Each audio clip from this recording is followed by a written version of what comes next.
इसमें हम वर्ण विचार के अंतर्गत आपको बता रहे थे कि स्वर, वर्ण, वर्णमाला और वर्णमाला के भेदों के अंतर्गत स्वर और व्यंजन और अन्य स्वर के कितने भेद होते हैं, उनकी परिभाषाएं आदि, व्यंजन किसे कहते हैं, और इस प्रकार से हम आपको ये सब बता रहे थे।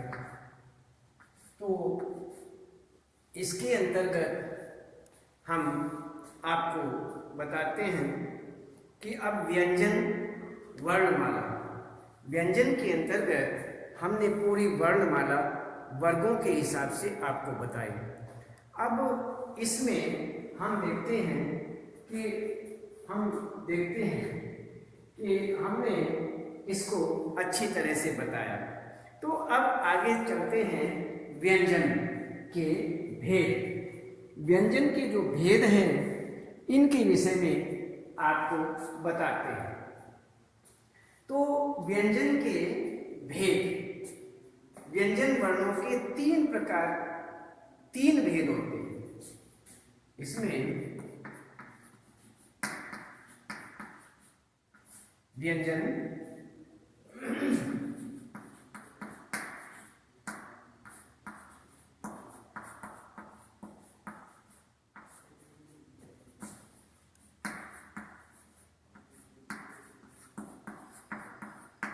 तीन भेद होते हैं।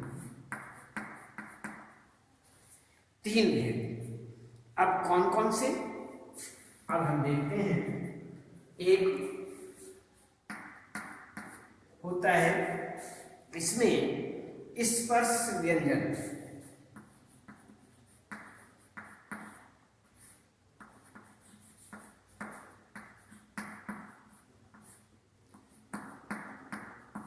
दूसरा होता है अंतस्थ व्यंजन।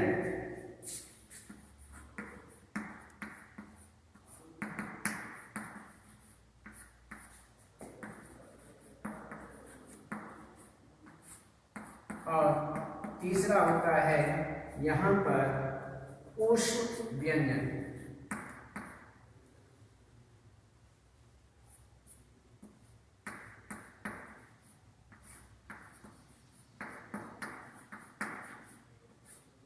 तीन प्रकार के हमारे व्यंजन हुए। व्यंजन भेद जो हैं वो तीन प्रकार से होते हैं। व्यंजन वर्णों के तीन भेद माने जाते हैं और उन तीनों भेदों में सबसे पहला है स्पर्श व्यंजन, दूसरा है अंतस्थ व्यंजन और तीसरा है ऊष्म व्यंजन। तो ये तीन प्रकार हमारे सामने हैं। अब तीनों प्रकारों को हम अलग अलग से देखते हैं। सबसे पहले हम जो देखते हैं स्पर्श व्यंजन।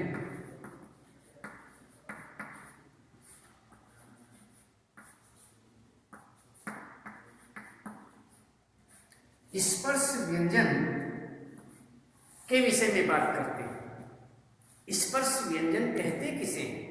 जिन वर्णों के उच्चारण में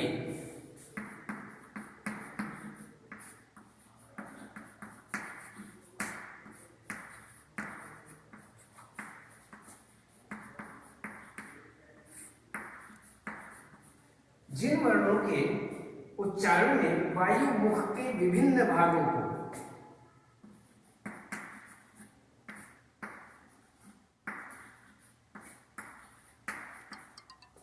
मुख के विभिन्न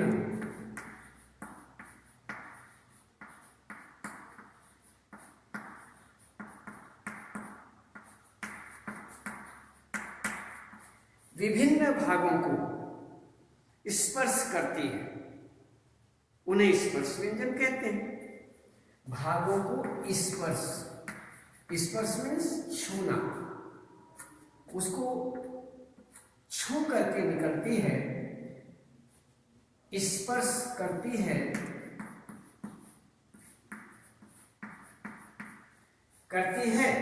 उन्हें स्पर्श व्यंजन कहते हैं।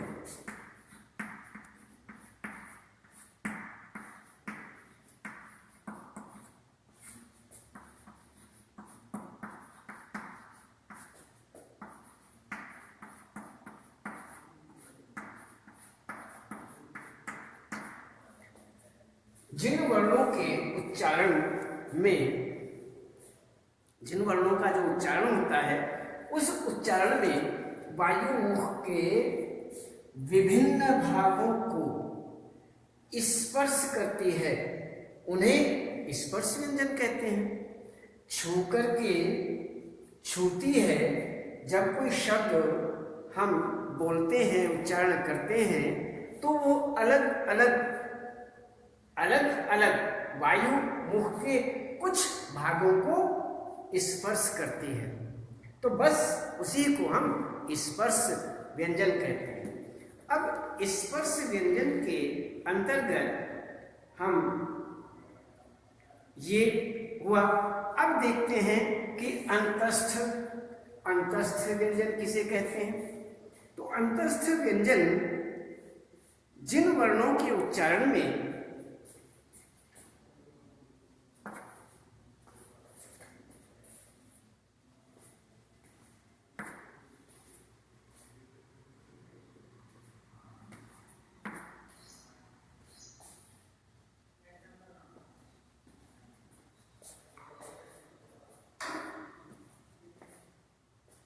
ये हुआ हमारा स्पर्श।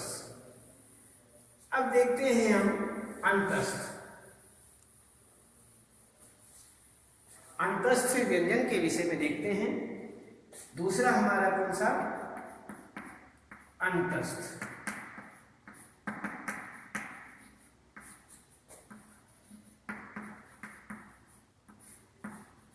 जिन वर्णों के उच्चारण में जिह्वा पूरी तरह से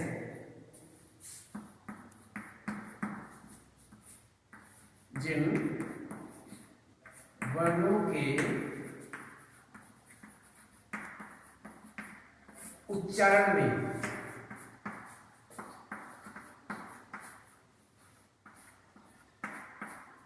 जिन वर्णों के उच्चारण में जिह्वा जिह्वा पूरी तरह से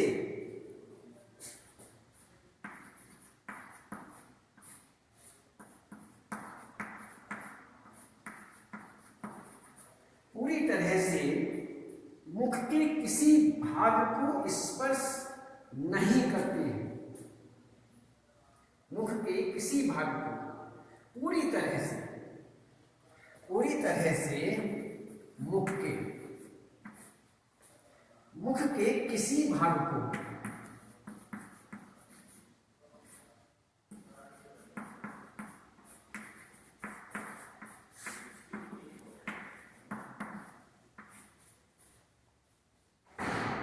भाग को स्पर्श नहीं करती है।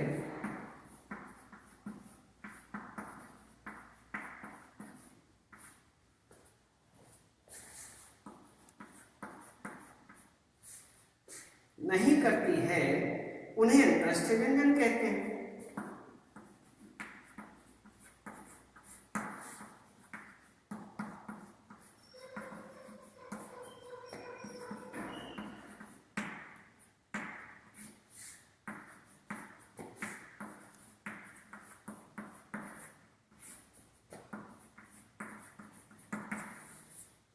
तो यहां पर अंतस्थ व्यंजन के विषय में हम देखते हैं कि अंतस्थ व्यंजन जिन वर्णों के उच्चारण में जीभ पूरी तरह से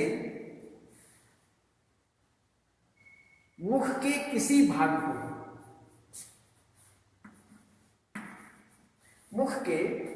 भाग को स्पर्श नहीं करती, उन्हें अंतस्थ पूरी तरह से, इसमें दिया गया है, जोर दिया गया है, पूरी तरह से मुख के किसी भाग को स्पर्श नहीं करती, उन्हें अंतस्थ व्यंजन कहते हैं। ये हुआ हमारा अंतस्थ व्यंजन। अब हम इसी ही के अंतर्गत देखते हैं कि यहाँ पर ऊष्म व्यंजन किसे कहते हैं।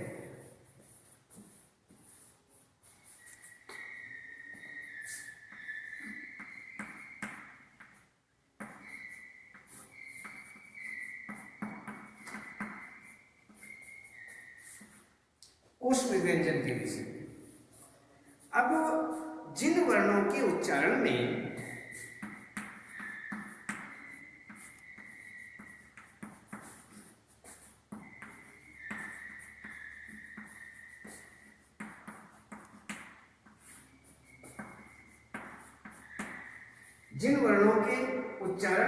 मुंह से निकलने वाली वायु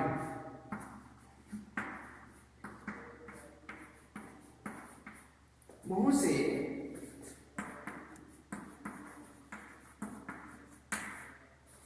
निकलने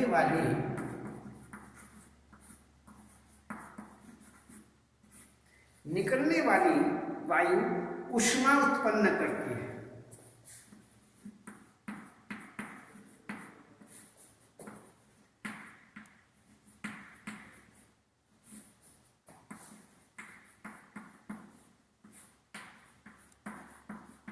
ऊष्मा उत्पन्न करती है, उन्हें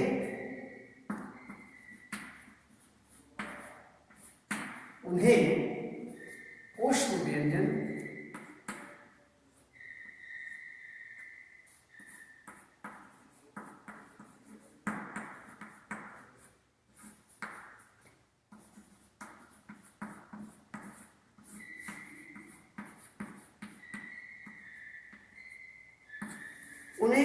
व्यंजन कहते हैं। वे हमारे ऊष्म व्यंजन हुए। तो इस प्रकार से यहाँ पर व्यंजन वर्णों के 3 भेद माने जाते हैं, स्पर्श व्यंजन, अंतस्थ व्यंजन और यहाँ पर ऊष्म व्यंजन। अब हमने आपको तीनों की परिभाषाओं के विषय में बताया कि स्पर्श व्यंजन जिन वर्णों के उच्चारण में वायु मुख के विभिन्न भागों को स्पर्श करती है, उन्हें स्पर्श व्यंजन कहते हैं। दूसरा है अंतस्थ व्यंजन, जिन वर्णों के उच्चारण में जिह्वा पूरी तरह से मुख के किसी भाग को स्पर्श नहीं करती है, पूरी तरह से मुख के किसी भाग को स्पर्श नहीं करती है, उन्हें हम अंतस्थ व्यंजन कहते हैं। अब हुआ तीसरा ऊष्म व्यंजन।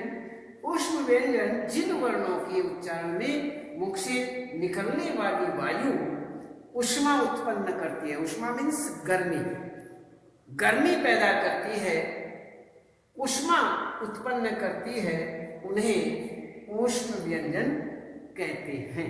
तो इस प्रकार से हमारे सामने व्यंजन के 3 भेद हुए। 3 भेद माने जाते हैं, 3 भेद होते हैं। तो इस प्रकार से हमने देखा कि व्यंजन के 3 भेद हमारे सामने आए। अब हम जाने, इससे आगे हम जानते हैं कि इसमें आगत स्वर, एक आगत स्वर होता है, उस आगत स्वर के विषय में बात करते हैं।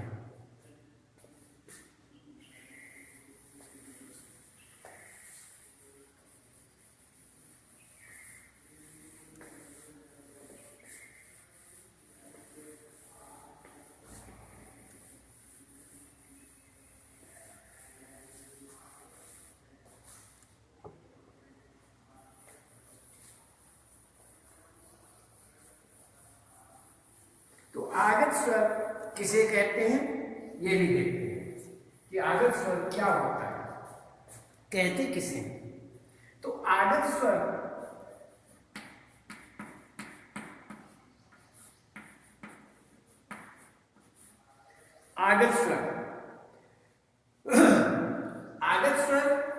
का संकेत आपको हम बता दें, ये चंद्र जहां लगा रहता है वो आगत में आता है। ठीक, इस बात का आप विशेष रूप से ध्यान रखें, भूलेंगे नहीं। अंग्रेजी भाषा से हिंदी भाषा में कहते हैं कि अंग्रेजी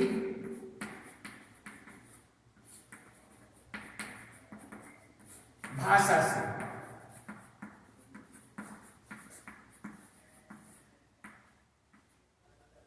हिंदी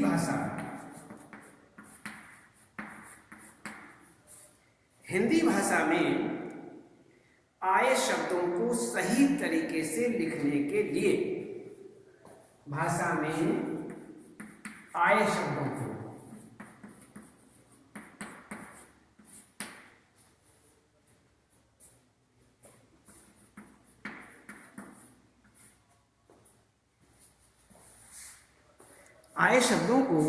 सही तरीके से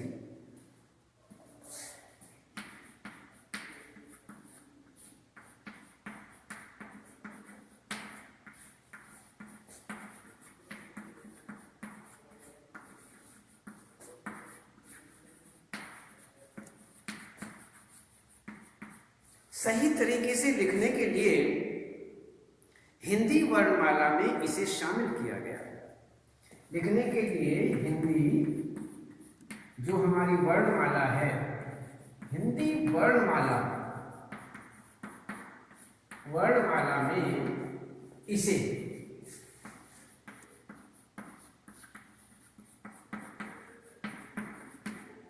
शामिल किया गया है।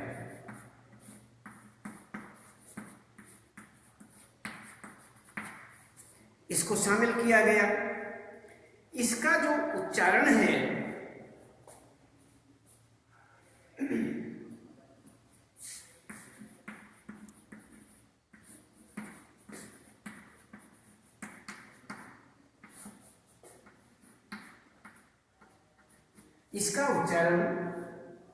आ,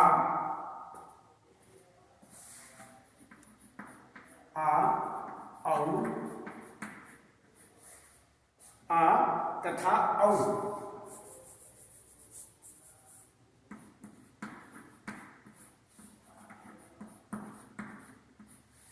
आ तथा औ के बीच का होता है।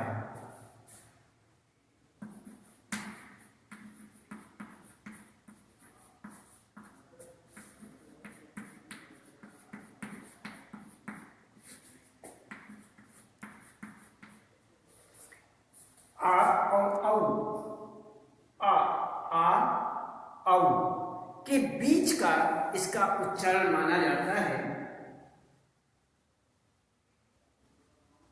हम कुछ शब्दों को देखते हैं जिनमें इस स्वर का प्रयोग किया जाता है।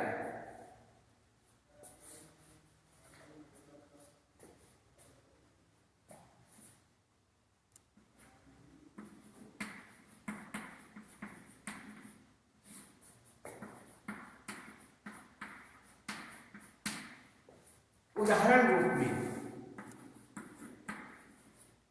कुछ शब्द लिखते हैं।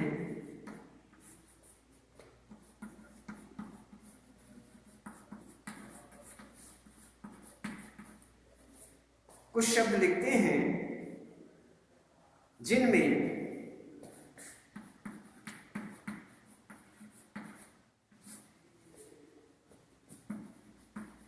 इस स्वर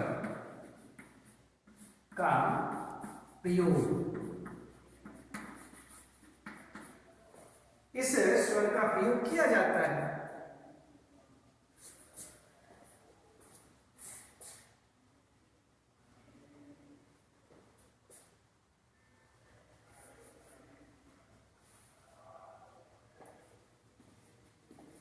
तो अब हम देखते हैं, अभी हम लिख रहे हैं,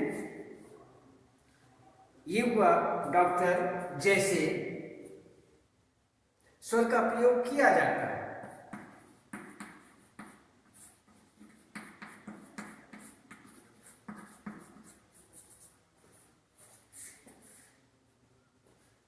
जैसे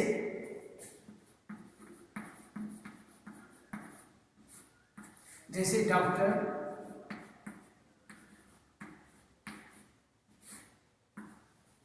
डॉक्टर, कॉलेज,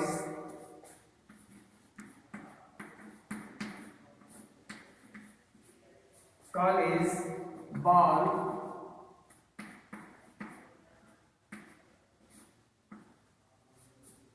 हॉल,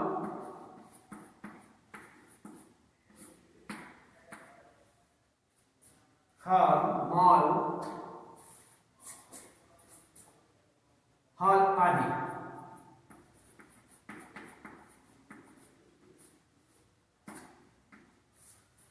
ये हुआ कि इनमें इन शब्दों का विशेष रूप से प्रयोग किया जाता है। तो इसमें क्या हुआ, जैसे कॉलेज और अन्य, इसमें हम आपको विशेष रूप से इनके विषय में बताते हैं। तो ये हुआ हमारा विशेष रूप से इस विषय में। तो हम हर तरह से इनको देखते हैं। तो हम ये हुआ हमारा, इस तरह से हमने इनको देखा। अक्षर और अंग्रेजी भाषा से हिंदी भाषा में आए शब्दों, हिंदी भाषा से यहाँ पर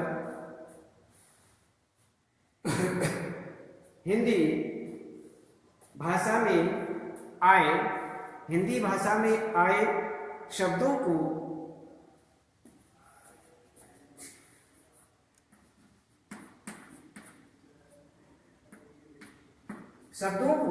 सही